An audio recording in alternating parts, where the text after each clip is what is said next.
saya berikan rumusan Qurannya. Sebetulnya itu standar. Yang paling standar di dalam ujian Allah kepada manusia, supaya ada nilai rasa dalam diri kita bahwa kita itu punya Allah. Itu poin tertingginya. Nah, biasanya pada titik-titik tertentu oleh Allah itu dihilangkan semua potensi-potensi dari makhluk, sehingga kita bisa merasakan kenikmatan langsung untuk berinteraksi dan mendapatkan anugerah dari Allah. Itu titik tertingginya.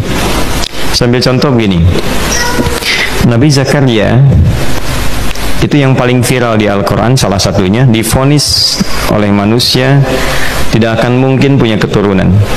Secara klinis mustahil, karena istrinya divonis monofos dan mandul. Secara medis semua sudah angkat tangan. Tapi apa yang dilakukan? Nanti ini akan melahirkan rumus di Quran surah kelima Al-Maidah ayat 35. Nanti jadi rumus standar dari apa yang dialami oleh beliau ini. Di titik itu beliau menangkap isyarat bahwa ketika manusia sudah mengatakan tidak mungkin, itu tanda awal dari Allah supaya kita langsung memohon kepadanya, karena Allah ingin memberi tanpa perantara siapapun. Maka dilakukanlah kemudian sholat. Sholat itu dalam bahasa Arab, terjemahan kitanya artinya sesuatu yang tersambung, terkoneksi. Karena itu saat kita sedang sholat, kita sedang menyambungkan diri kepada Allah. Anta'budallaha ka'annaka tarah, kata Mas Ihsan tadi. Kita menyembah Allah dan kita merasa diawasi, dinilai oleh Allah. Maka dalam sholat itu beliau meminta, ya, permintaannya viral. Qala rabbi habli min ladunka dzurriyyatan thayyibah innaka sami'ud du'a. Bahasa bebasnya begini, ya Allah, semua memvonis aku tidak akan mungkin punya keturunan. Sekarang aku memohon kepadamu saja yang tidak punya batas dalam pemberian. Nah, sebelum ke sedekah dengan harta, Allah mengajarkan dulu sedekahlah dengan tubuh kita. Karena tidak semua orang boleh jadi memiliki harta, tapi semua orang punya potensi untuk menggerakkan tenaganya untuk meminta. Oleh karena itu diletakkan sebelum harta itu sholat. Kenapa rukun Islam yang kedua sholat, selanjutnya zakat? Karena tidak semua orang bisa mengeluarkan harta. Kalau tidak ada satupun mentok di harta, maka gunakan tubuh kita untuk menunaikan sholat. Itu rumus Nabi Zakaria. Maka beliau tunaikan di mihrabnya Maryam, minta ke Allah. Rumus kedua, sebut nama Allah, Asmaul Husna, sesuai kebutuhan kita. Jadi nggak harus 99. Misal, ini mau menuntut ilmu, sekolah, sebut ya Allah ya Alim, pemilik ilmu. Ada persoalan rizki yang ingin kita dapatkan, ya Allah ya Razak. Ada proyek, ada kegiatan yang kira-kira tantangannya tidak mudah, ya Allah ya Al-Fattah. Ini beliau minta karena divonis tidak mungkin, maka meminta kepada Allah dengan nama pemberian tanpa batas, namanya Wahhab. Disingkatnya Hab. Rabbi habli, ya Allah yang tak punya batas dalam pemberian. Mereka memvonis aku punya batasan, maka mohon anugerahkan darimu saja. Jika padamu belum sempat juga terkabul, maka mohon tunjukkan kepadaku dengan cara apa lagi aku mesti meminta. Maka dalam situasi mentok itulah kemudian turun langsung jawaban. Fanadatul malaikatu wa huwa qa'imun yusalli fil mihrab annallaha yubashshiruka bi Yahya. Tolong garis bawah ini.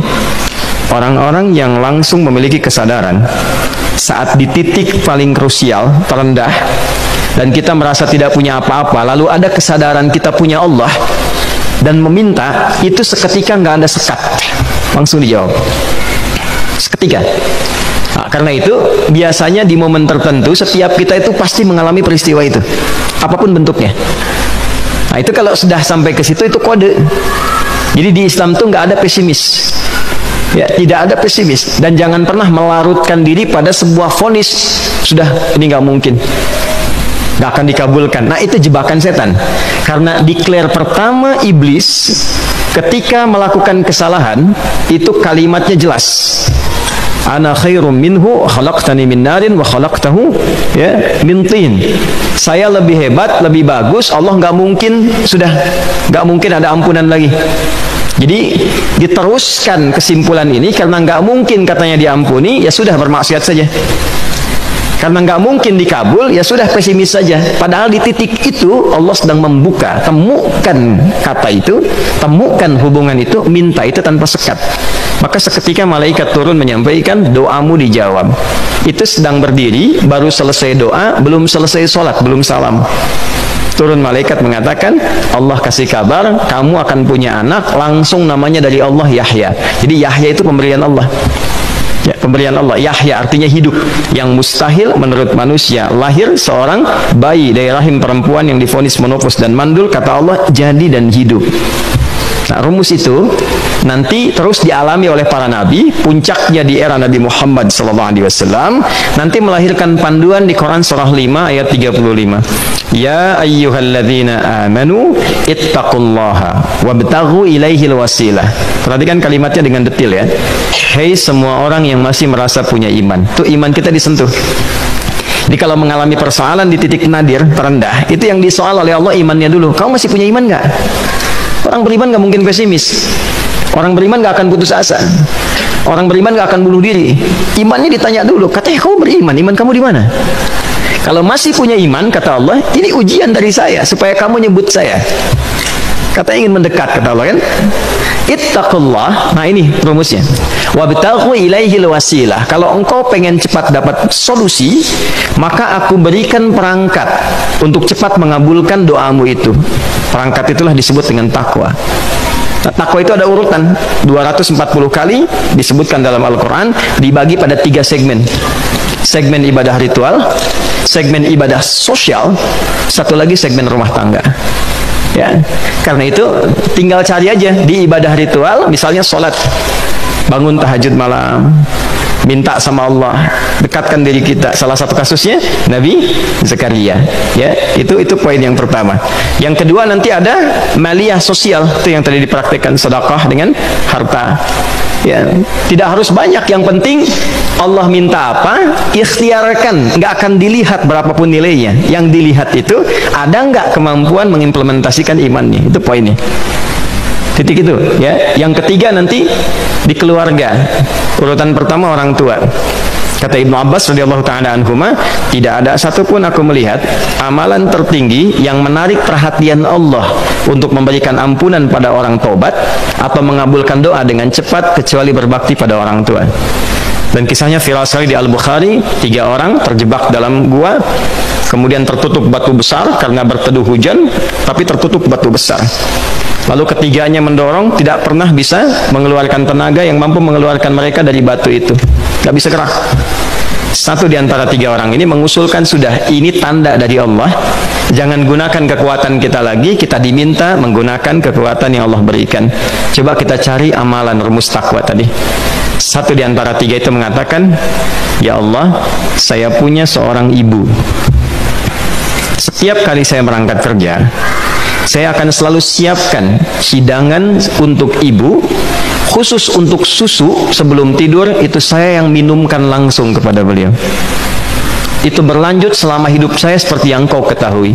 Satu kali saya pulang dari kantor, dari pekerjaan, ibu saya sudah tertidur, sementara susu belum diminum. Dan kami putuskan tidak ada yang berani menyentuh susu dan minuman makanan kecuali ibu terlebih dahulu. Maka saya putuskan memegang nampan susu di samping ibu yang tertidur dan menunggu beliau bangun. Tiba beliau bangun tengah malam, saya berikan susunya tanpa saya katakan saya telah menunggu cukup lama untuk memberikan susu itu. Ibu yang nggak dibangunkan, dibiarkan istirahat dengan nyaman. Begitu bangun, diberikan susu tanpa komen sedikit pun. Nggak bilang, mas sebetulnya udah lama tadi nungguin deh.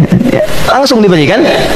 Seketika ibu senang istirahat dan lalu mengatakan pria ini, ya Allah, jika engkau ridha dengan amalku ini, maka mohon bebaskan kami dari kungkungan batu ini.